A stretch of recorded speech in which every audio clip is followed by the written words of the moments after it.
نحمده ونصلي ونسلم على رسوله الکریم اما بعد۔ مرکز اہل سنت والجماعت سرگودا پاکستان سے آپ کے سوالات کے جوابات کے لیے حاضر خدمت ہیں۔ جو احباب ہمیں اپنے سوالات بھیجنا چاہیں ہمارا ای میل ایڈریس نوٹ فرمائیں: markaz.edu87@gmail.com markaz.edu87@gmail.com۔ اپنا سوال واضح الفاظ میں لکھ بھیجیے، انشاءاللہ مرکز اہل سنت والجماعت کی جانب سے اس کا جواب دے دیا جائے گا۔ شروع کرتے ہیں آج کے پہلے سوال سے۔ پہلا سوال ہمیں بھیجا ہے شاہد اقبال صاحب نے۔ آپ سوال پوچھتے ہیں کہ مفتی صاحب، ہمارے ہاں سحری کا آخری وقت 4:36 پر ہے۔ میری آنکھ دیر سے کھلی تو میں نے جلدی اٹھ کر سحری کھا لی۔ بعد میں علم ہوا کہ میں نے سحری 4:46 پر کھائی، یعنی 10 منٹ بعد۔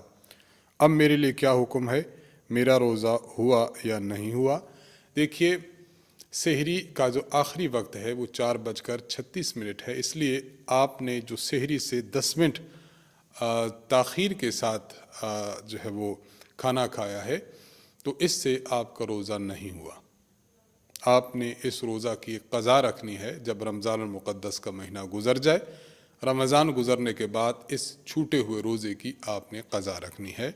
اور تیسری بات یہ ہے کہ آئندہ بھی اگر اس قسم کا کوئی مسئلہ پیش آتا ہے تو جس شخص کا روزہ ٹوٹ جاتا ہے یا جس شخص کا روزہ نہیں ہوا، جس طرح آپ سے غلطی ہوئی، تو اس شخص کے لیے یہ حکم ہے کہ یہ غروب آفتاب تک اسی طرح رہے جس طرح روزہ دار رہتے ہیں، نہ کچھ کھائے اور نہ کچھ پیے۔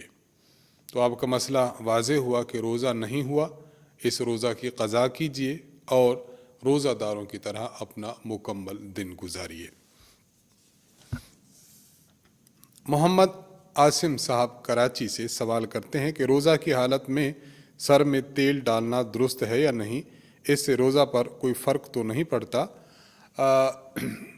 روزہ کی حالت میں اگر کوئی شخص سر میں تیل ڈالتا ہے تو اس سے روزہ پر کوئی فرق نہیں پڑتا، اطمینان سے آپ یہ کام کر سکتے ہیں۔ ناظم حسین صاحب سکھر سے آپ سوال کرتے ہیں کہ روزہ کی حالت میں کوئی شخص رومال یا کپڑا پانی میں بھگو کر سر پر رکھنا چاہے تو یہ رکھنا کیسا ہے؟ اس کا مقصد روزے میں تھوڑی ٹھنڈک حاصل کرنا ہوتا ہے، جزاک اللہ خیرہ۔ دیکھیے، روزہ کی حالت میں اگر کوئی شخص کوئی کپڑا بھگو لے، رومال بھگو لے، اپنے اوپر پانی ڈال دے تاکہ اس کو روزہ کم لگے، روزے کی شدت اس کے حق میں کم ہو جائے، تو اس طرح کرنا جائز ہے، اس طرح کرنا درست ہے، اس میں کوئی حرج کی بات نہیں ہے۔ ابو عثمان راوی ہیں اور یہ روایت کرتے ہیں، اور اس روایت کو امام ابو بکر ابن ابی شیبہ رحمہ اللہ نے اپنی کتاب مصنف ابن ابی شیبہ میں ذکر کیا ہے، حدیث نمبر 9303 میں۔ ابو عثمان فرماتے ہیں، رأیت ابن عمر رضی اللہ عنہما وہو صائم۔ روزہ کی حالت میں تھے حضرت عبداللہ بن عمر رضی اللہ عنہما، تو میں نے ان کو دیکھا، یبل الثوب ثم یلقیہ علیہ، آپ نے کپڑے کو بھگویا پانی کے ساتھ اور پھر اپنے اوپر ڈال دیا۔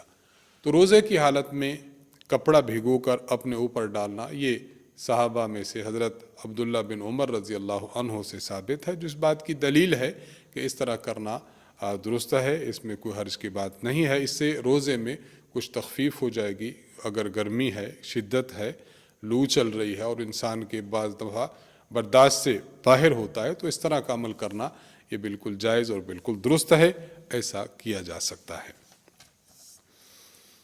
فرحان علی صاحب چکوال سے آپ سوال کرتے ہیں کہ آکسیجن لگوانے سے روزے کا کیا حکم ہے؟ دیکھیے، آکسیجن کا حکم عام ہوا کی طرح ہے، جس طرح ہم روزہ کی حالت میں سانس لے رہے ہوتے ہیں تو اس سے روزہ پر کوئی فرق نہیں پڑتا۔ بالکل اسی طرح جب آکسیجن ہوتی ہے اور خالص آکسیجن ہو، اس میں کسی اور ذرات کے اور کیمیکل اس میں موجود نہ ہو، تو دیگر اس میں دوائی کوئی موجود نہ ہو جو ذرات والی ہے، خالی آکسیجن ہو، تو وہ ہوا کی طرح کا حکم رکھتی ہے۔ اس لیے روزہ کی حالت میں آکسیجن لگوانا بالکل جائز ہے اور درست ہے، اس سے روزہ پر کوئی فرق نہیں پڑتا۔ محمد اکرم صاحب آپ سوال کرتے ہیں کہ حضرت کیا رمضان المبارک میں دانت میں انجیکشن لگوا سکتے ہیں یا نہیں؟ دیکھیے، انجیکشن کا جہاں تک تعلق ہے تو انجیکشن سے جسم میں جو دوا داخل ہوتی ہے وہ مسامات کے ذریعے داخل ہوتی ہے، اور یا آپ کا انجیکشن جو ہے وہ وین کا ہو تو وین کے ذریعے داخل ہوتی ہے۔ دوائی کا یا غذا کا معدے تک پہنچنا اس طرح کا ہو کہ وہ ڈائریکٹلی پہنچے، جس طرح گلے میں کوئی چیز ڈال دی، ناک میں کوئی چیز ڈال دی، وہ ڈائریکٹلی آپ کے معدے میں پہنچ جاتی ہے، تو اس سے وضو ٹوٹتا ہے، اس سے روزہ ٹوٹتا ہے۔ باقی جہاں تک انجیکشن کے ذریعے دوائی اگر جسم میں داخل ہوتی ہے، جس طرح دانت میں انجیکشن لگوایا جائے یا جسم کے کسی اور حصہ پر لگوایا جائے، تو اس کے ذریعے دوائی چونکہ معدے میں مسامات کے ذریعے پہنچنا ہوتی ہے، اس لیے اس سے روزہ پر کوئی فرق نہیں پڑتا، آپ انجیکشن لگوا سکتے ہیں۔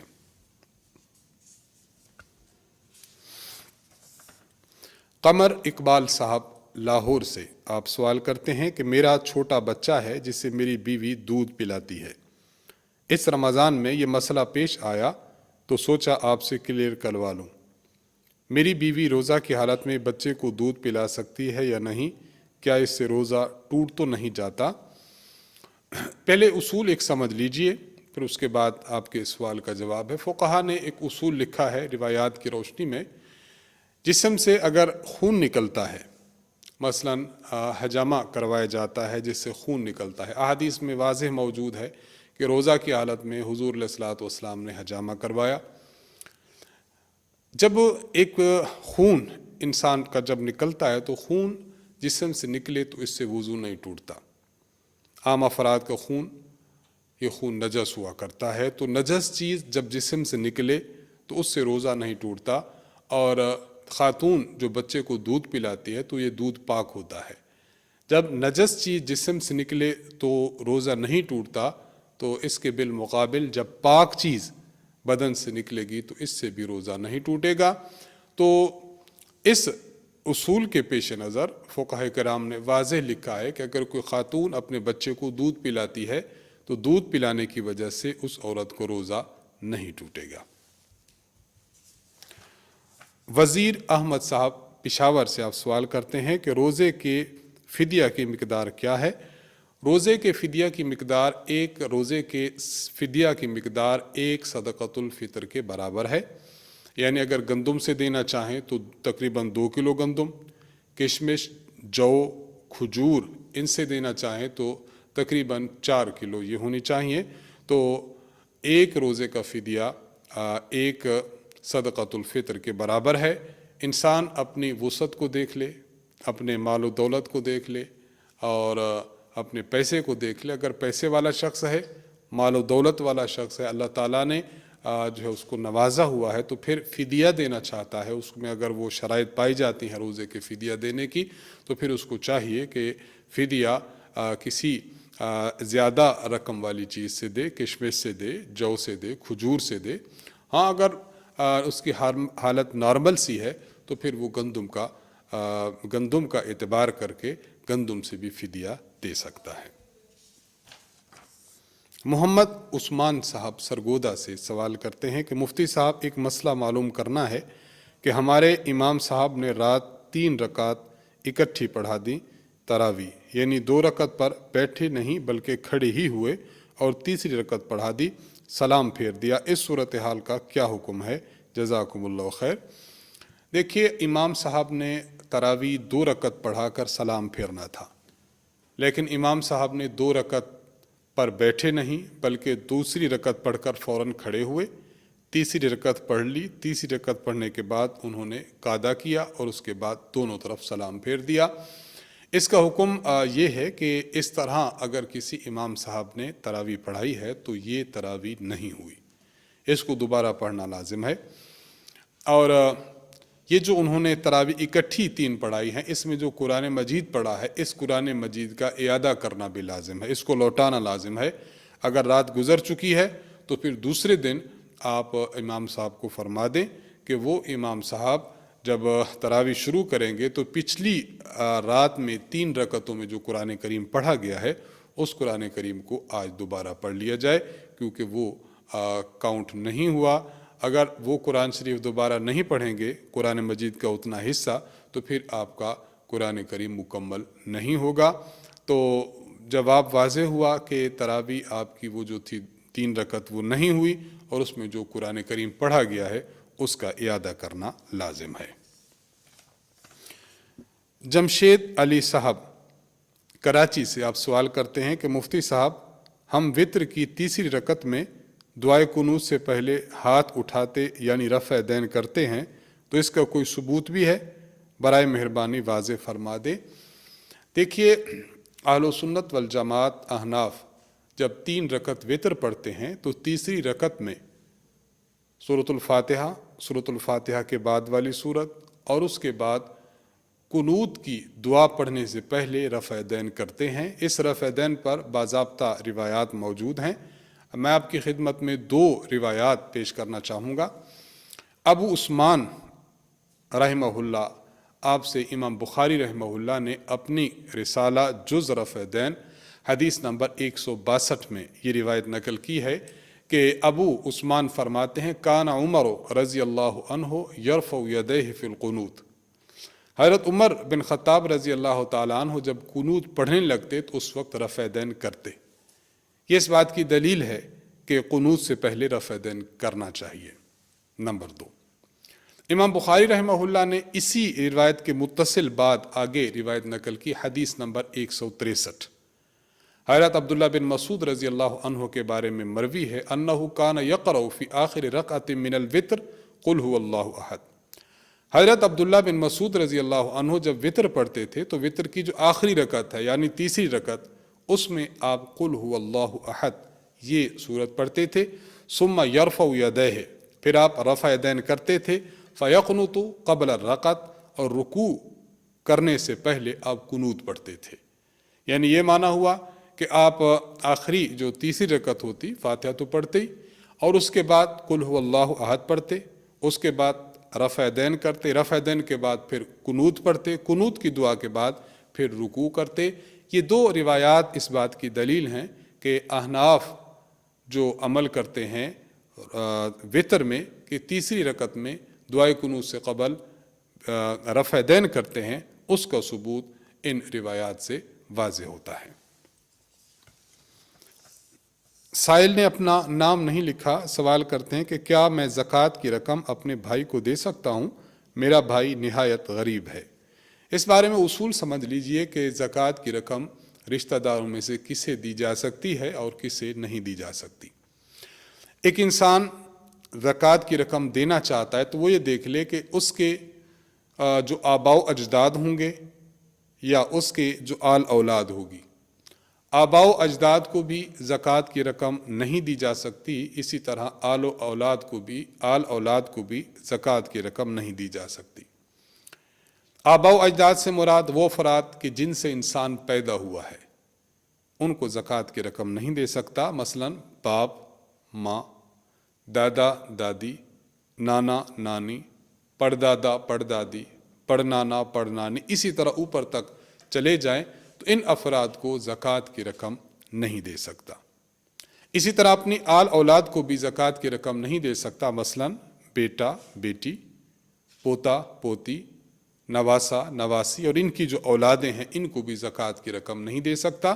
علماء کی زبان میں اسے کہا جاتا ہے کہ کوئی شخص زکوٰۃ دینا چاہے تو اپنے اصول کو، یعنی جن سے پیدا ہوا جو آباء و اجداد ان کو بھی نہیں دے سکتا، اور اپنے فروع کو، یعنی جو اس سے پیدا ہوئے یعنی آل اولاد، ان کو بھی زکوٰۃ کی رقم نہیں دے سکتا۔ اسی طرح خامد اپنی بیوی کو، بیوی اپنے خاوند کو زکوٰۃ کی رقم نہیں دے سکتی۔ یہ اصول ہے۔ اس اصول کی روشنی میں آپ دیکھ لیجئے کہ جو آپ کا بھائی ہے، آپ کا بھائی نہ اصول میں آ رہا ہے آپ کے، اور نہ ہی آپ کے فروع میں آ رہا ہے، اس لیے بھائی اگر غریب ہے، مستحق زکوٰۃ ہے، اور اس میں کوئی اور وجہ نہیں ہے جس کی وجہ سے اس کو زکوٰۃ دینا جائز نہ ہو، مثلا آپ کا بھائی سید نہ ہو، سادات میں نہ ہو، بنو ہاشم کے 5 خاندانوں میں سے نہ ہو، تو اگر ان میں سے نہیں ہے تو آپ اس کو زکوٰۃ کی رقم دے سکتے ہیں، اور اس کو دینا بھی چاہیے۔ اس میں 2 قسم کا اجر ملے گا۔ نمبر 1 زکوٰۃ کے ادا کرنے کا، اور نمبر 2 صلہ رحمی کا، یعنی خونی رشتہ داروں کے ساتھ نیکی کرنے کا، حسن سلوک کرنے کا۔ لہذا بھائی کو زکوٰۃ دینی چاہیے اور اس میں کوئی حرج کی بات نہیں ہے۔ شاکر اللہ صاحب پشاور سے آپ سوال کرتے ہیں کہ میرے 2 مکانات ہیں جو میں نے کرائے پر دیے ہوئے ہیں، کیا ان پر زکوٰۃ ہوگی؟ دیکھیے اس بارے میں یہ بات سمجھ لیجئے کہ کرائے پر جو آپ نے مکانات اپنے دیے ہوئے ہیں ان کے آپ مالک ہیں۔ ان مکانات کی جو ویلیو ہوگی، ان کی جو قیمت ہوگی، اس قیمت پر تو زکوٰۃ نہیں ہے۔ البتہ ان مکانات سے جو کرایہ آتا ہے اس کرایہ کو دیکھا جائے۔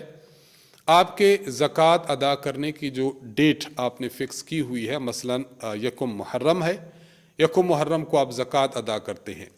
اب آپ کا یہ جو مکان کا کرایہ ہے، کرایہ آ رہا ہے، آپ اگر اس کو جمع کرتے جا رہے ہیں تو اس کرایہ کو آپ نے 1 محرم کو جو آپ کے پاس باقی مال موجود ہے، مثلا سونا ہے، چاندی ہے، نقدی رقم ہے، کوئی تجارت کا مال ہے، اس مال کو آپ جمع کر کے جب زکوٰۃ ادا کریں گے تو اس مال میں اس کرائے کو بھی جمع کر لیں، جتنا کرایہ آپ کے پاس زکوٰۃ کی ڈیٹ آنے تک باقی بچا ہے۔ اگر سارے کا سارا آپ سٹور کرتے چلے آئے، آپ سارے کا سارا 1 محرم کو اپنے مال میں جمع کریں گے۔ اور اگر آپ کا کرایہ ایسا تھا کہ آپ کرایہ وصول کرتے تھے، گھر میں خرچ ہو جاتا، وصول کرتے گھر میں خرچ ہو جاتا، 1 محرم کو بالکل نہ بچا یا کچھ بچا تو بالکل نہ بچا تو پھر تو ختم، اور اگر کچھ بچا تو اس کچھ کو آپ نے قابل زکوٰۃ اموال میں جمع کر کے پھر اس کی جو کل مالیت بنے گی آپ کے اموال کی، پھر آپ نے اس کی زکوٰۃ ادا کرنی ہوگی۔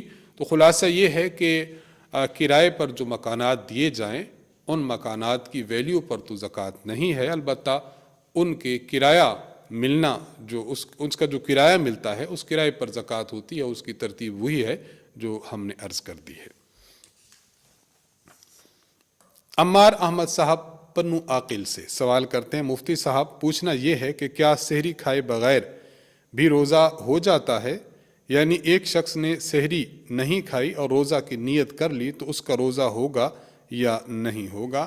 سحری کھائے بغیر اگر کوئی شخص محض نیت کرتا ہے کہ میں روزہ رکھتا ہوں تو اس کا روزہ ہو جائے گا۔ سحری کھانا روزے کے لیے فرض اور واجب نہیں ہے، البتہ مسنون ضرور ہے۔ حدیث مبارک میں آیا ہے کہ سحری کیا کرو، اس میں برکت ہے۔ تو بہتر تو یہ ہے کہ انسان سحری اچھی کھائے، اور اگر اس کو طلب نہیں ہے تو بالکل یا نہ چھوڑے۔ بہتر یہی ہے کہ وہ 2-4 لقمے لے لے، 1-2 گھونٹ پانی پی لے، 2-4 کھجوریں لے لے، اور اس نیت سے لے لے کہ میں سحری کر رہا ہوں، جو مسنون ہے۔ انشاءاللہ العزیز روزہ بھی ہو جائے گا اور اس کو سحری کھانے کی سنت کا ثواب بھی انشاءاللہ مل جائے گا۔ ام حبیبہ صاحبہ کراچی سے سوال کرتی ہیں کہ روزہ کی حالت میں آنکھ میں دوائی ڈالنا کیسا ہے؟ جواب دے کر ممنون فرمائیں، جزاک اللہ خیرہ و احسن الجزا۔ روزہ کی حالت میں آنکھ میں دوائی ڈالنا بالکل جائز اور بالکل درست ہے، اگرچہ دوائی ڈالنے سے دوائی کے آثار اور دوائی کا ذائقہ آپ کے حلق میں بھی پہنچ جائے تب بھی جائز ہے، اس میں کوئی حرج کی بات نہیں ہے۔ سنن ابن ماجہ حدیث نمبر 1678، حضرت عائشہ رضی اللہ عنہا سے روایت ہے، فرماتی ہیں اکتحل رسول اللہ صلی اللہ علیہ وسلم وہو صائم، حضور علیہ الصلوۃ والسلام نے روزہ کی حالت میں اپنی آنکھوں میں سرما لگایا۔ آنکھ میں جب سرما لگایا جاتا ہے تو بعض مرتبہ سرما کے جو اثرات ہیں، سرما کے جو اجزاء ہیں، وہ چلتے چلتے انسان کے حلق میں بھی آ جاتے ہیں، تو حلق میں بھی اس کو کچھ محسوس ہوتا ہے سرمے کا۔ تو اس سے چونکہ حضور علیہ الصلوۃ والسلام سے سرما لگانا ثابت ہے، اس لیے مسامات کے ذریعے سے اگر وہ دوائی ہے یا کوئی سرما ہے پہنچتا ہے گلے میں تو اس سے روزہ نہیں ٹوٹے گا۔ جمیل الرحمان صاحب کراچی سے سوال کرتے ہیں کہ روزہ کی حالت میں جب تلاوت قرآن پاک کی تو بہت زیادہ رونا آیا، اگر یہ آنسو منہ میں چلے جائیں تو کیا اس سے روزہ پر اثر پڑتا ہے یا نہیں؟ دیکھیے، اگر کوئی شخص رویا ہے، رونے کی وجہ سے آنسو نکلے ہیں، آنسو ایک آدھ آنسو اس کے چند قطرات اگر اس کے منہ میں جائیں تو چند قطرات کی وجہ سے تو روزے پر فرق نہیں پڑتا۔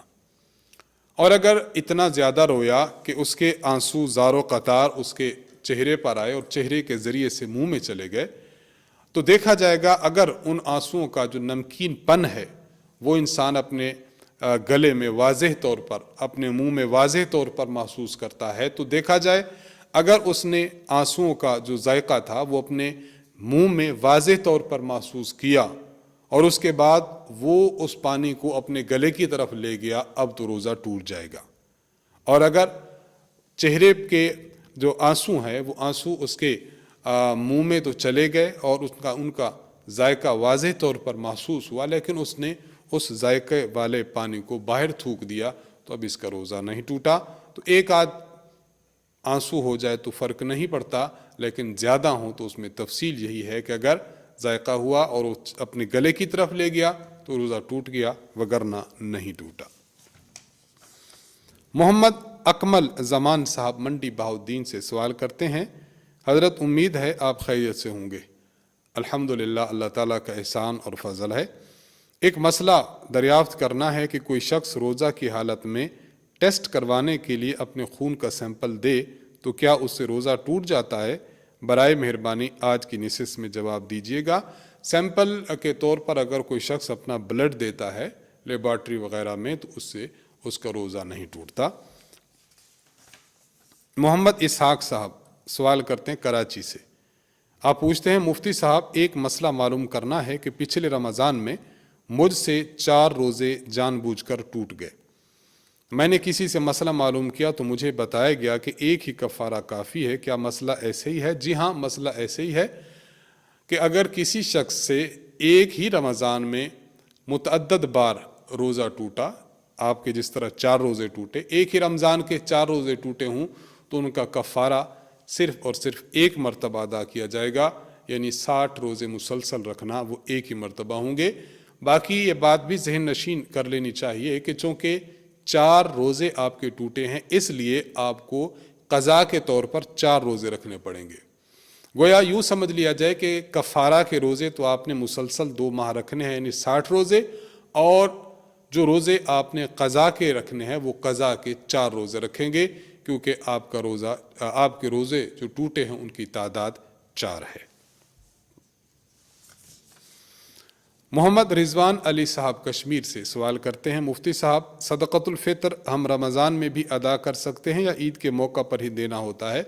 رمضان میں ادا کیا جا سکتا ہے، اگر آپ سمجھتے ہیں کسی مستحق کو ضرورت ہے تو عید سے پہلے آپ رمضان میں بھی ادا کر سکتے ہیں۔ مہر محمد صاحب ملتان سے سوال کرتے ہیں کہ اگر کسی شخص کو دعائے قنوت یاد نہ ہو تو کیا کرے؟ دیکھیے، اگر کسی شخص کو دعائے قنوت یاد نہیں ہے تو پھر یہ مختصر سی دعا پڑھ لینی چاہیے، ربنا آتنا فی الدنیا حسنہ وفی الآخرۃ حسنہ، اس کو پڑھ لینا چاہیے۔ اور اگر یہ بھی اس کے لیے دشوار گزار ہو، اللہم اغفر لی، اللہم اغفر لی، اللہم اغفر لی، یہ 3 بار کہی جائے۔ لیکن ساتھ ساتھ یہ کہ دعائے قنوت کو یاد کرنے کی بھرپور کوشش کرنی چاہیے، صرف اسی پر اکتفا نہ کریں۔ یہ آخری درجہ ہے کہ آپ کو چونکہ دعائے قنوت یاد نہیں ہے تب یہ پڑھیں، وگرنہ یہ بھی پڑھتے رہیں اور دعائے قنوت ساتھ ساتھ یاد کرتے رہیں۔ محمد اظہر صاحب میاں والی سے سوال کرتے ہیں کہ وتر کی نماز میں اگر کوئی شخص پہلا قاعدہ بھول جائے تو اسے کیا کرنا چاہیے؟ اگر کوئی شخص پہلا قاعدہ بھول جائے تو اسے آخر میں سجدہ سہو کرنا چاہیے، سجدہ سہو کرنے سے اس کے وتر درست ہو جائیں گے۔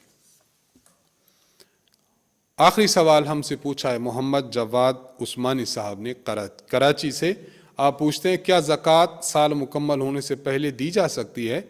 مثلا جیسے میں 15 رمضان کو زکوٰۃ نکالتا ہوں، اگر اس سے پہلے کوئی ضرورت مند آ جائے اور اسے میں زکوٰۃ کی نیت سے کچھ رقم دے دوں تو ایسا کرنا کیسا ہے؟ ایسا کرنا درست ہے۔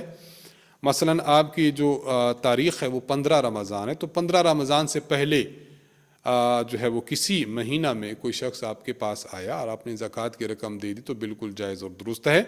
البتہ یہ کر لیا جائے کہ جب 15 رمضان آئے گا تو 15 رمضان کو آپ جو زکوٰۃ کا حساب نکالیں گے، مثلا آپ کی زکوٰۃ بنی ہے 1 لاکھ روپے، آپ 15 رمضان سے پہلے جو لوگوں کی امداد زکوٰۃ کی مد میں کر چکے ہیں، مثلا آپ نے ان کو کاؤنٹ کیا تو وہ رقم بنی 60,000 روپے۔ تو آپ 1 لاکھ میں سے جو ادا کر چکے 60 لاکھ روپے وہ مائنس کر دیں، باقی 40,000 روپے، تو باقی 40,000 روپے آپ 15 رمضان کو ادا کر دیجئے۔ تو زکوٰۃ کی رقم پہلے زکوٰۃ کی ڈیٹ آنے سے پہلے اگر کسی کو دے دی جائے تو بالکل جائز اور درست ہے۔ ہاں، جب اصل ڈیٹ آ جائے تو اس پر پھر حساب کر لیا جائے۔ انہی سوالات کے جوابات کے ساتھ ہماری اس مجلس کا اختتام ہوتا ہے۔ اللہ تعالیٰ سے دعا ہے کہ اللہ تعالیٰ رمضان المقدس کی عظیم برکات سے ہمیں زیادہ سے زیادہ حصہ حاصل کرنے کی توفیق بخشے۔ مرکز اہل سنت والجماعت، استاذ محترم حافظہ اللہ، مرکز کے اساتذہ اور ہمارے احناف میڈیا سروسز کی ٹیم کو اپنی خصوصی دعاؤں میں یاد رکھیں۔ وآخر دعوانا ان الحمد للہ رب العالمین۔ السلام علیکم ورحمۃ اللہ وبرکاتہ۔